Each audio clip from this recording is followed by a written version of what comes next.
Om Shanti 21 February 2025 प्रातः मुरली शिव भगवान कर मधुर महावाक्य। शिव बाबा कहते मिठे बच्चे जदि सम्मानर सहित पास करने को चाहूछ तेबे बुद्धिजोग टिकिए भी कुआड़े न भटकू। एकमात्र बाबांकर ही स्मृति रहू। देह को मने पकाउथिबा पिला माने उच्च पद पाइपरिबे नहीं। जदि सम्मानर सहित पास करने को चाहूछ तेबे बुद्धिजोग टिकिए भी कुआड़े न भटकू। एकमात्र बाबांकर ही स्मृति रहू। देह को मने पकाउथिबा पिला माने उच्च पद पाइपरिबे नहीं। प्रश्न सबुठारु उच्च लक्ष्य कौन? सबुठारु उच्च लक्ष्य कौन? उत्तर आत्मा जीवित अवस्था थाई मध्य पुराणा दुनियारू मरी एकमात्र बाबांकर हेबा एवं अन्य केही भी मने न पड़िबा। देह अभिमान बिल्कुल समाप्त होइजिबा। एहा ही हेउछि सबुठारु उच्च लक्ष्य। निरंतर देही अभिमानी अवस्था होइजिबा एहा हेउछि बहुत उच्च लक्ष्य। एहा द्वारा ही कर्मातीत अवस्था को प्राप्त करिब। गीत तू प्यार का सागर है। ओम शांति। यही गीत मध्य भूल अटे।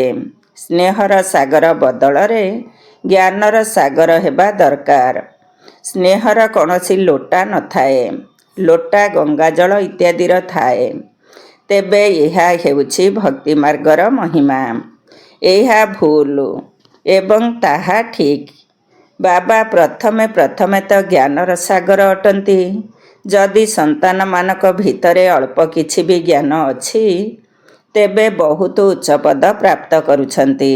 संतान माने जानिछंती जे वर्तमान यही संगम समय रे आमे निश्चित भावरे चैतन्य दिलवाड़ा मंदिरर सदस्य अटू।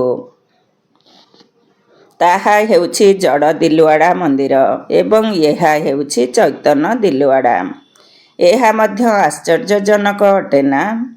जेउठी जड़ स्मृति सबू रहिछि सेहिठारे ही तुमे चैतन्य रे आसी बसिछ। किंतु मनुष्य किछि हेले भी बुझी नाहंती।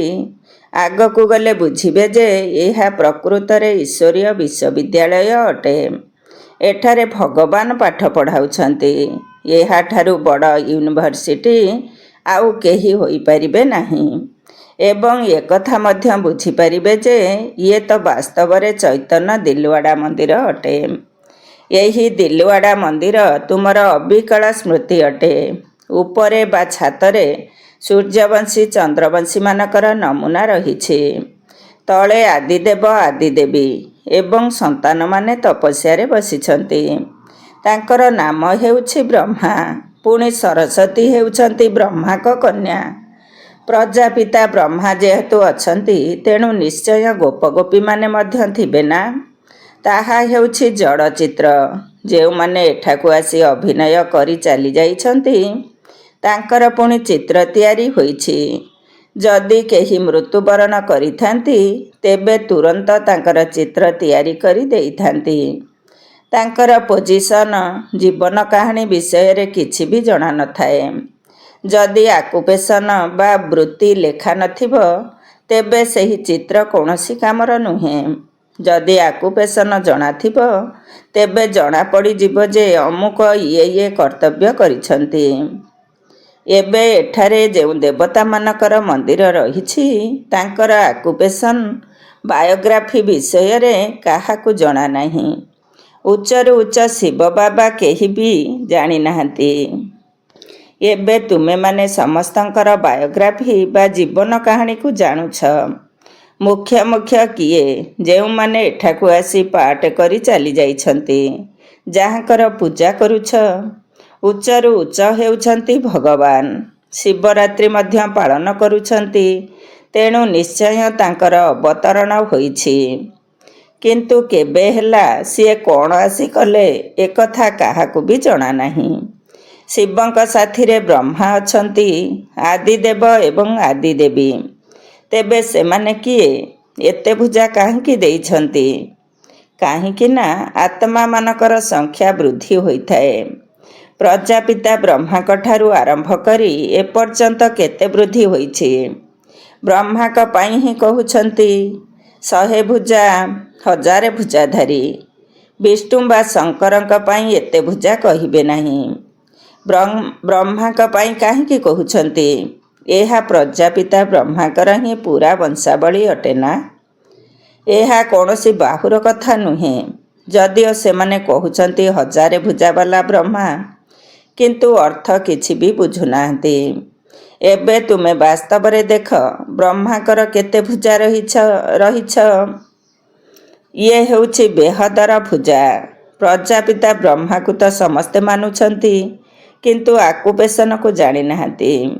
ଆତ୍ମାର ତ ଭୁଜା ନାହିଁ, କିନ୍ତୁ ଭୁଜା ଶରୀରର ଅଛି।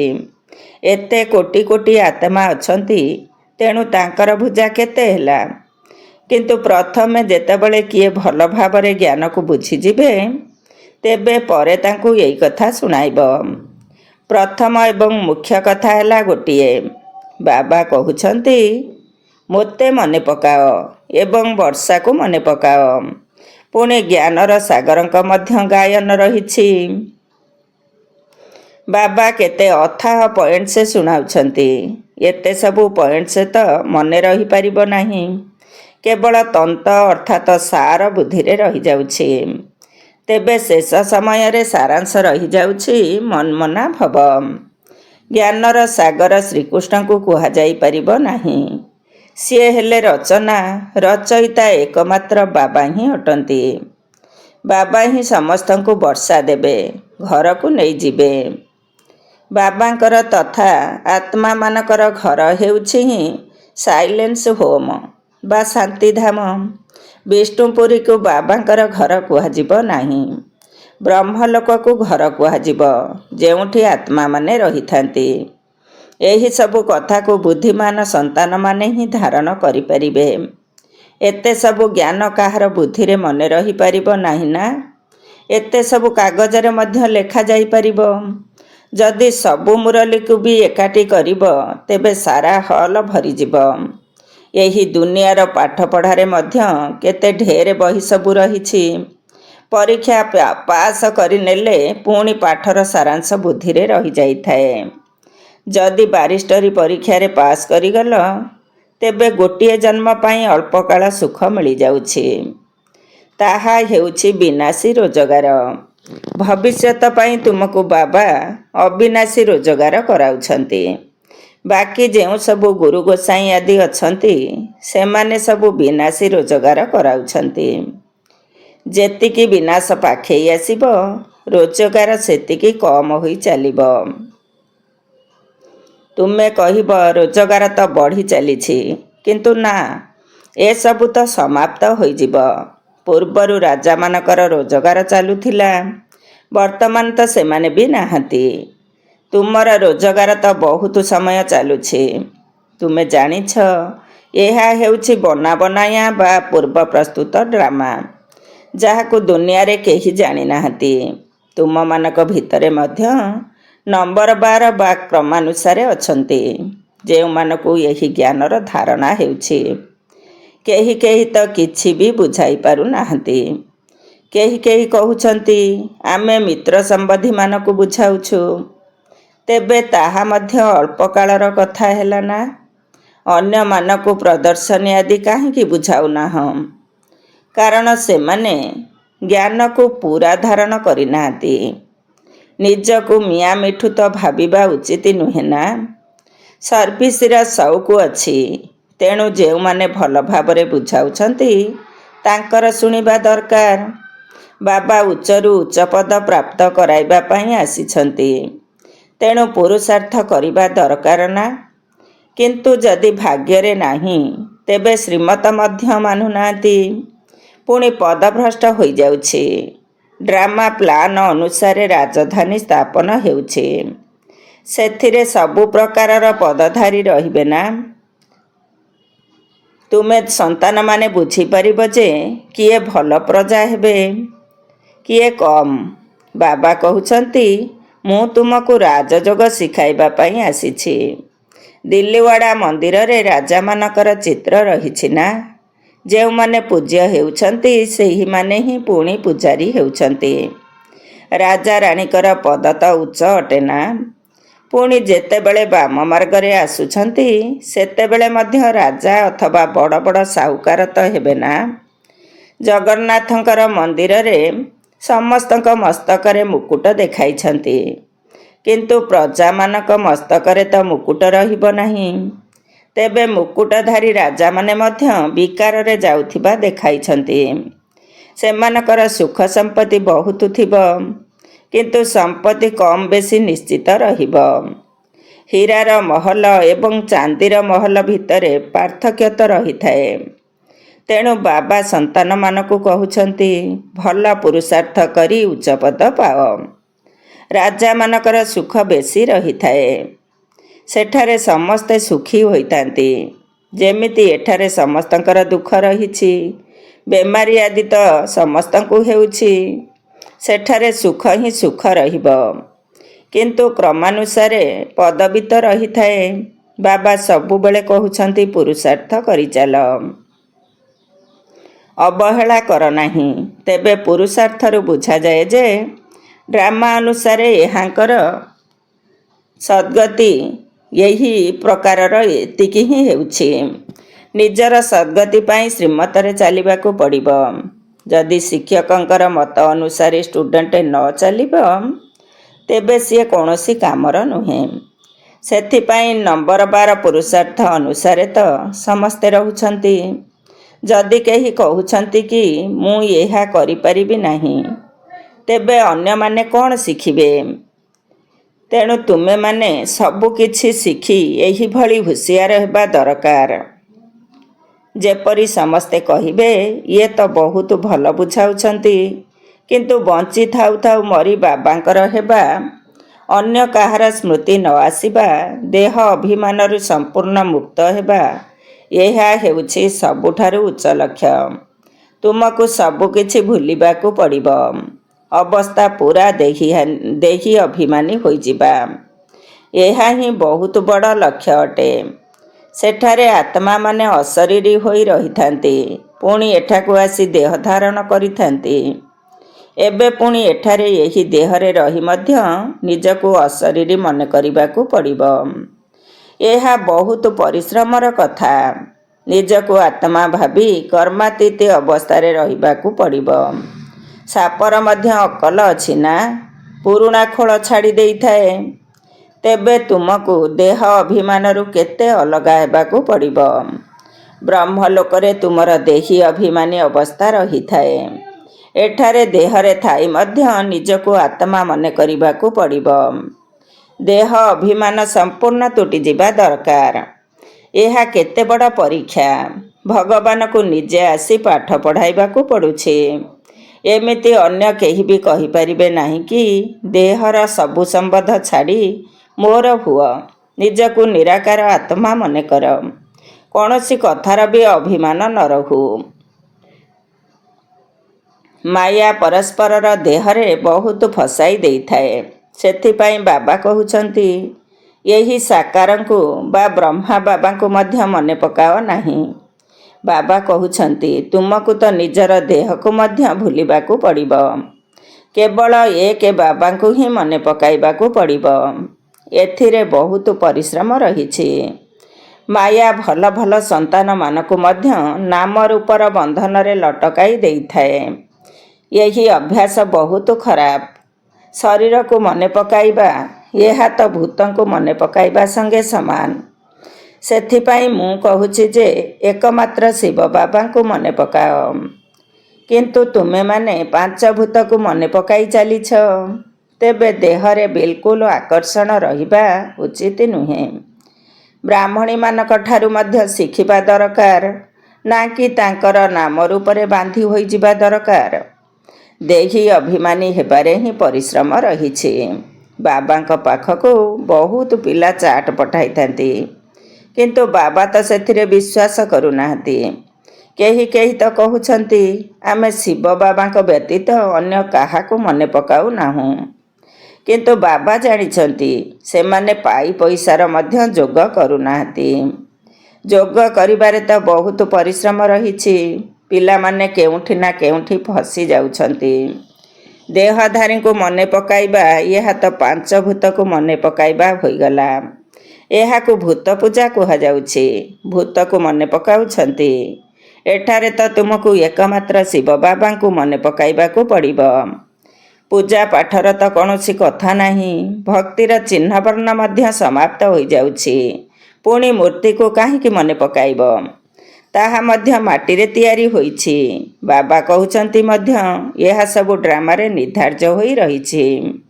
ଏବେ ପୁଣି ତୁମକୁ ପୂଜାରୀରୁ ପୂଜ୍ୟ କରୁଛି। ତେଣୁ ବାବାଙ୍କ ବ୍ୟତୀତ ଅନ୍ୟ କୌଣସି ଦେହଧାରୀଙ୍କୁ ମନେ ପକାଇବା ଉଚିତ ନୁହେଁ।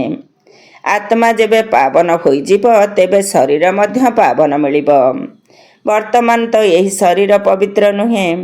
ପ୍ରଥମେ ଆତ୍ମା ଯେତେବେଳେ ଶତପ୍ରଧାନରୁ ସତ ରଜ ତମରେ ଆସୁଛି ତେବେ ଶରୀର ମଧ୍ୟ ସେହି ଅନୁସାରେ ମିଳିଥାଏ। ବର୍ତ୍ତମାନ ତୁମର ଆତ୍ମା ପାବନ ହୋଇ ଚାଲିଯିବ, ମାତ୍ର ଶରୀର ଏବେ ପାବନ ହେବ ନାହିଁ। ଏହା ସବୁ ବୁଝିବାର କଥା। ଏହି ପଏଣ୍ଟସ୍ ମଧ୍ୟ ତାଙ୍କର ବୁଦ୍ଧିରେ ରହିବ, ଯିଏ ଭଲ ଭାବରେ ବୁଝି ଅନ୍ୟମାନଙ୍କୁ ବୁଝାଉଥିବେ। ଆତ୍ମାକୁ ଶତପ୍ରଧାନ ହେବାକୁ ପଡ଼ିବ।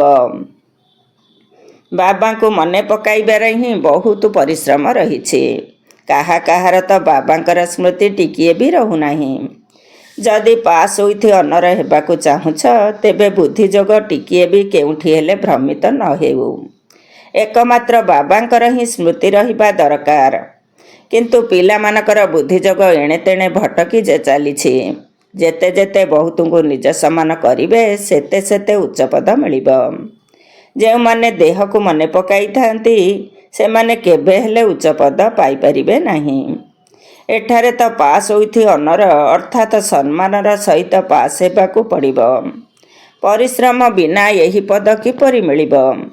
ଦେହର ସ୍ମୃତିରେ ରହିବା ବାଲା ତ କେହି ପୁରୁଷାର୍ଥ କରିପାରିବେ ନାହିଁ। ବାବା କହୁଛନ୍ତି ଯେଉଁମାନେ ପୁରୁଷାର୍ଥ କରୁଛନ୍ତି ସେମାନଙ୍କୁ ଅନୁସରଣ କର। ବ୍ରହ୍ମା ବାବା ମଧ୍ୟ ପୁରୁଷାର୍ଥୀ ଅଟନ୍ତି ନା? ଇଏ ବଡ଼ ବିଚିତ୍ର ଜ୍ଞାନ ଅଟେ। ଦୁନିଆରେ କାହାକୁ ମଧ୍ୟ ଏକଥା ଜଣା ନାହିଁ।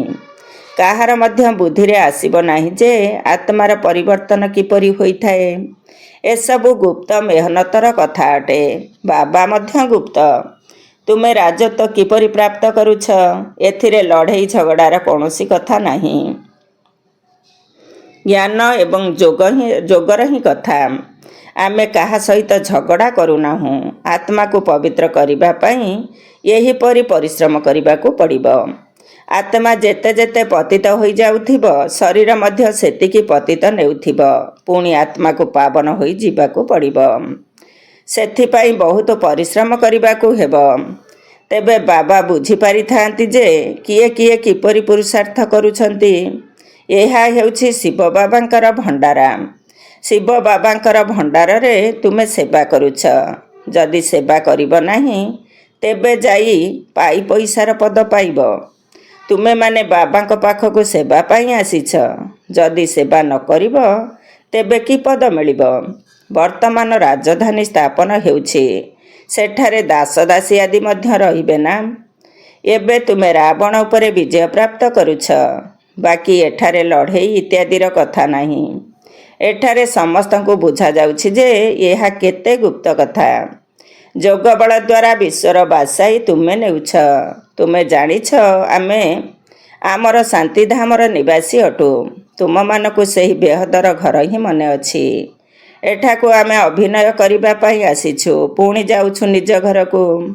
ଆତ୍ମା କିପରି ଯାଉଛି ଏହା ମଧ୍ୟ କେହି ଜାଣିନାହାନ୍ତି। ଡ୍ରାମା ପ୍ଲାନ୍ ଅନୁସାରେ ଆତ୍ମାମାନଙ୍କୁ ଏଠାକୁ ଆସିବାକୁ ହିଁ ପଡ଼ିଥାଏ। ଆଚ୍ଛା, ମିଠା ମିଠା ଶିଖିଲଧେ ସନ୍ତାନମାନଙ୍କ ପ୍ରତି ମାତା ପିତା ବାପ ଦାଦାଙ୍କର ମଧୁର ସ୍ନେହ ସମ୍ପନ୍ନ ଶୁଭେଚ୍ଛା ଏବଂ ସୁପ୍ରଭାତ। ଆତ୍ମିକ ପିତାଙ୍କର ଆତ୍ମିକ ସନ୍ତାନମାନଙ୍କୁ ନମସ୍ତେ। ଆମ ଆତ୍ମିକ ସନ୍ତାନମାନଙ୍କର ଆତ୍ମିକ ମାତା ପିତା ବାପ ଦାଦାଙ୍କୁ ନମସ୍ତେ ନମସ୍ତେ ଏବଂ ସୁପ୍ରଭାତ। ଧାରଣା ପାଇଁ ମୁଖ୍ୟ ସାର 1 ନମ୍ବର। କୌଣସି ବି ଦେହଧାରୀଙ୍କ ସହିତ ମୋହ ରଖିବାର ନାହିଁ। ଶରୀରକୁ ମନେ ପକାଇବା ମଧ୍ୟ ଭୂତମାନଙ୍କୁ ମନେ ପକାଇବା ସହିତ ସମାନ।